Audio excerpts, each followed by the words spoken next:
Iona. On a beach where pebbles stick out like jewels, an ancient god, half mad with the days of immortality stretching out before him like dunes along an ever-changing shoreline, picks up a pebble, skims it along the water and smiles, squints in the morning sunlight. A white beard crests from his chin like a wave as an ocean of thought rises and falls in his mind.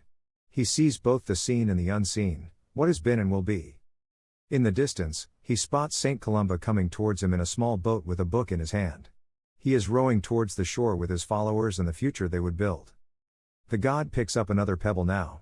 As it skims across the water, a young boy is running behind the god completing a circle. The father is behind his son.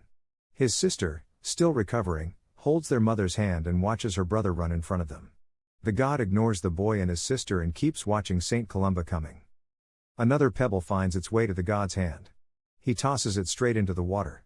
The sound of the splash as it strikes the sea fills his heart. St. Columba keeps coming, bringing him a death.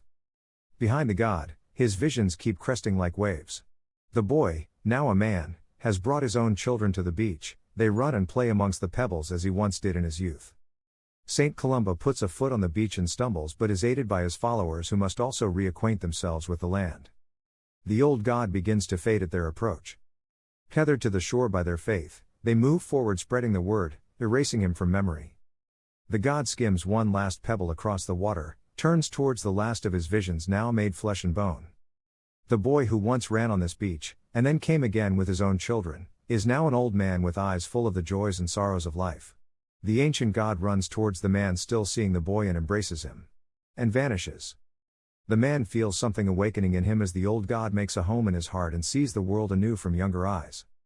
The man, sick with the years, mistakes the feeling of the god stirring in him for the quality of the light striking the water. He does not quite know why, but he picks up a pebble and skims it across the water as a vision of St. Columba rises and falls in his mind. He has come, this old man, with the boy still in him, to this beach to think. His mind runs through the years and forms circles in the sand of his memory. He searches the horizon as sunlight glistens on the waves and the pebble he tossed sinks into the water.